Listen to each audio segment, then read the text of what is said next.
მოგვივიდა მოწვევა თბილისიდან კონკურსზე უნდა გამეყვანა რამოდენიმე მოსწავლე.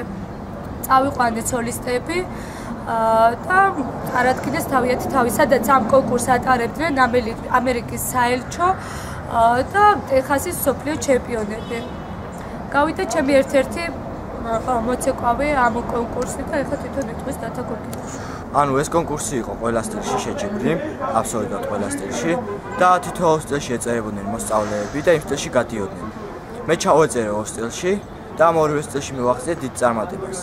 და ეხლა უნდა მომივიდეს მოწვევა, უნდა დამირეკონ და მითხრა რომ წამიყვანონ ბათუმში, შერატონში და უნდა ჩამიტანონ იქ მასტერკლასი ცეკვაში. ანუ 50 კაცი მონაწილეობდა საქართველოს მასშტაბით და ამ 50 კაცში არჩიეს 7 კაცი.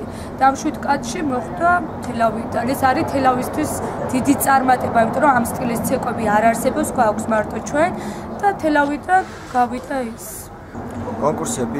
კონკურსები არ ვიცი, კი წავალთ. ეხლა ქობულეთში შეიძლება წავიდეთ, შეიძლება თურქეთში წავიდეთ, არ ვიცით ნამდვილად. მაგრამ მე ვაპირებ, რომ ანუ შემდეგ რო ჩემპიონატები კიდე ჩატარდება, კიდე გავიდე ძალიან ბევრჯერ და კიდე გამოვაჩინო თელავი და რა თქმა უნდა ჩემი ნიჭიც და საერთოდ გავიდე, მე მინდა რომ გავიდე საზღვრებს გარეთ უკვე საქართველოს და თელავის სახელით.